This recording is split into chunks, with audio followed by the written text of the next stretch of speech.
अस्सलाम वालेकुम dear friends, hopefully आप ठीक होंगे और अपनी रूटीन की लाइफ इंजॉय कर रहे होंगे। आज जो हमने टॉपिक सेलेक्ट किया है फॉर अ ब्रीफ डिस्कशन वो है fungal infection, superficial fungal infection. ये आमतौर पे हम लोग बड़ा रूटीन में सुनते हैं, आप लोगों ने भी सुना हुआ होगा। फंगस हो गई है जी, ख़ारिश हो रही है, रेडनेस आ गई है, वहाँ पे रिंग वर्म्स जिनको हम रूटीन में कहते हैं वो बन गए हैं। बाज़ इवन जो पाँव की उंगलियाँ होती हैं दरमियान से वो भी गल जाती हैं और बॉडी के ऊपर पर्टिकुलरली जो हमारे स्पेशल एरियाज़ हैं, ग्रॉइन एरियाज़ या फीमेल्स में ब्रेस्ट के नीचे या इवन हमारे जो आर्मपिट्स होते हैं, बगले होती हैं, इन जगहों के ऊपर आमतौर पे फंगस की इन्फेक्शन होती है और बड़ा कॉमन है। लोग बड़े परेशान होते हैं। इवन हमने ये भी देखा है कि बहुत सारे पेशेंट आके तो बहुत लिटरली रोना शुरू कर देते हैं कि शायद ऐसे जैसे खुदा न खास्ता कि बहुत ही ज़्यादा ख़तरनाक प्रॉब्लम हो गया इनको। सो अब कोशिश हम करेंगे कि हम ब्रीफली थोड़ा सा गो थ्रू करें कि ये है क्या चीज़, कैसे होती है और किस तरह से इससे बचा जा सकता है and how to treat it. जाहिर सी बात है हम यहाँ पे ट्रीटमेंट तो नहीं बताएंगे, ना ट्रीटमेंट बता सकते हैं क्योंकि हर मरीज़ का अपना अलग से ट्रीटमेंट होता है, लेकिन at least this video will give you a guideline related to the fungal infection.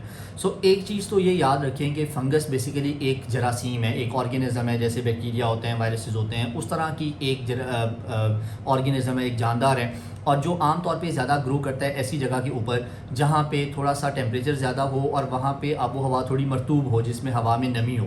ये अक्सर हमने देखा होगा, ख़ासतौर पे बरसात के मौसम में। अगर कभी छत के ऊपर आप रोटी का कोई टुकड़ा रखें परिंदों के लिए या अदरवाइज़, तो 2-4 दिन गुजरने के बाद अगर वो नहीं खाया गया तो उसके ऊपर उल्ली लग जाती है, हम सबको पता है। असल में वो यही फंगस ही है, लेकिन एक ही तरह की फंगस सारी नहीं होती, इसकी बहुत सारी किस्में। सो अगर ये एक जानदार है तो इसका ये मतलब है कि ये एक मरीज़ से दूसरे मरीज़ में शिफ्ट हो सकता है। जरासीम है, जरासीम शिफ्ट होता है, हो सकता है। तो एक चीज़ तो ये हो गई कि ये एक से दूसरे को लगता है। अक्सर मरीज़ जब आते हैं तो बड़े परेशान होते हैं कि ये मुझे कैसे हो गया या मुझे ये क्यों हो गया या मैं तो खाने पीने में ऐसी कोई चीज़ मैंने नहीं खाई। तो एक ये गलत कॉन्सेप्ट हमारा जो है वो हुआ है कि शायद स्किन की सारे प्रॉब्लम खाने पीने की चीज़ों की वजह से होते हैं। इसका खाने पीने के साथ डायरेक्टली एज सच कोई रिलेशन नहीं है। फिर जब इसको हम ट्रीट करते हैं तो उसमें ख़ास तौर पे दवाइयों के अलावा जो इम्पॉर्टेंट बात बताते हैं कि आपने इसको खुश्क रखना है और साफ़ रखना है। जैसे मैंने भी बताया कि ये मरतूब आबो हवा में ज़्यादा होता है, तो गर्मियों में पर्टिकुलरली ये बढ़ जाता है क्योंकि पसीने के साथ वहाँ पे नमी आती है, उसके पे फंगस ज़्यादा बेहतर ग्रो करती है, ज़्यादा इन्फेक्शन हो जाता है। तो हमने इन सब एरियाज़ को ख़ास तौर पे बॉडी में जहाँ हमारे फोल्ड्स बनते हैं उनको साफ़ रखना है और खुश्क रखना है। प्लस जिनका वज़न थोड़ा सा ज़्यादा है उनके फोल्ड ज़्यादा डीप होते हैं, तो जब भी वो नहाएं तो डीपली उन जगहों को साबुन के साथ साफ़ करें, धोएं, लेकिन नहाने के बाद उसको ड्राई ज़रूर करें। हो सके तो अपने फोल्ड्स को थोड़ी देर खुला रखें पंखे के नीचे, ताकि वहाँ अच्छी तरह से पहले जो नमी है वो खुश्क हो जाए और फंगस की ग्रोथ के चांसेस कम हो जाएँ। तीसरी इंपॉर्टेंट बात ये होती है कि हमें यहाँ बड़ी कॉमन आदत है कि स्किन के ऊपर कोई रेडनेस आती है, ख़ारिश होती है, तो हम ये कहते हैं कि ये एलर्जी है। और बहुत सारे फंगल इन्फेक्शंस को एलर्जी कह के ट्रीट किया जा रहा होता है। बहुत सारे स्टीरॉइड जैसे वेटनोवेट, डर्मोवेट, टोबीवेट, प्रोवेट, आईवेट लोग ये लगा लेते हैं। किसी भी इन्फेक्शन में जब आप स्टीरॉइड लगाएंगे तो लगाते ही एक आध दिन में आपको लगेगा जैसे बहुत बेहतरी आ गई है, आप छोड़ेंगे वो पहले से बढ़ के सामने आएगा। तो एक तो काइंडली ये याद रखें कि अगर आपको क्लियर नहीं भी है कि ये फंगस है या नहीं, और अगर क्लियर है फिर तो और भी ज़्यादा कि आपने उसके ऊपर प्लीज़ स्टीरॉइड नहीं लगाना। दूसरा, जब इस डिज़ीज़ के मरीज़ हमारे जीपीज़ के पास जाते हैं जो जनरल प्रैक्टिशनर्स हैं, तो वो आपको दवाई देते हैं और बहुत अच्छे जीपीज़ बहुत अच्छी प्रैक्टिस कर रहे होते हैं जो आपको समझाते हैं कि ये दवाई आपने इतनी देर के लिए लेनी है। गलती हम लोग क्या करते हैं, जब हम 5-4 दिन दवाई लेते हैं हमें लगता है कि जैसे ये बेहतर होना शुरू हो गया है, हम दवाई छोड़ देते हैं। इससे हमारा नुकसान ये होता है कि जो फंगस है मैंने बताया वो जानदार है, तो जब आप उसके अगेंस्ट कोई दवाई इस्तेमाल करेंगे और वो मरेगी नहीं, फ़र्ज़ करें एक ऑर्गेनिज्म, एक जरासीम वो 3 हफ्ते की दवाई से मरता है और हम 1 हफ्ता दवाई लेते हैं, दवाई अपना इफेक्ट शो करती है, वो जरासीम ज़रा वीक हो जाता है, हम दवाई बंद कर देते हैं, वो जरासीम दोबारा से हेल्दी होकर मज़ीद अटैक करता है, प्लस वो आपकी दवाई को पहचान लेता है और उसके ख़िलाफ़ केमिकल्स प्रोड्यूस करता है। सो नेक्स्ट टाइम क्या होता है, जब आप वो दवाई इस्तेमाल करते हैं वो काम ही नहीं कर रही होती। तो एक तो प्लीज़ आप अपनी जो कंसल्टेंट हैं या जनरल प्रैक्टिशनर्स हैं, जितनी देर के लिए आपको दवाई का कहें, आप वो टेन्योर ज़रूर पूरा करें।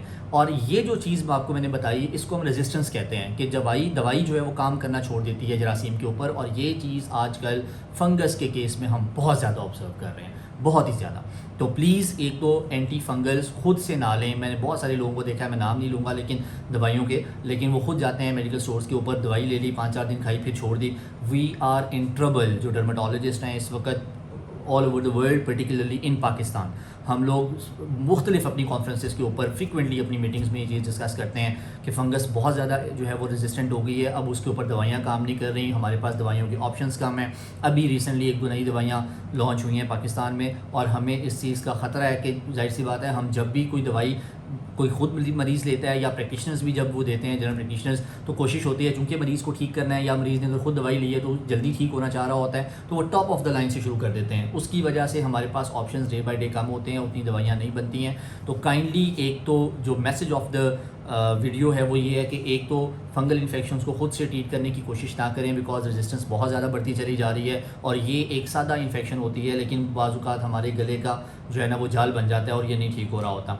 दूसरा, आप इसके ऊपर काइंडली कभी भी स्टीरॉयड मत लगाएं। अगर आपको स्टीरॉयड की पहचान नहीं है तो कोई भी ट्यूब किसी के कहने के ऊपर मत लगाइए। और तीसरी बात जो सबसे इंपॉर्टेंट है वो ये है कि फंगल इन्फेक्शन आपको किसी भी जगह पे हो, आप हमेशा उस जगह को खुश्क रखें, साफ़ रखें, उससे वहाँ पे फंगस की ग्रोथ के चांसेस काफ़ी कम हो जाएंगे।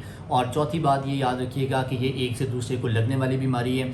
प्लस कभी ऐसा भी होता है पेशेंट आते हैं, जब वो ठीक हो जाती है 2 साल बाद दोबारा इन्फेक्शन हो गई, तो ये हमारे साथ आके बड़ा पेशेंट की लंबी डिस्कशन होती है कि डॉक्टर साहब वो हो गई थी दोबारा फिर आ गई।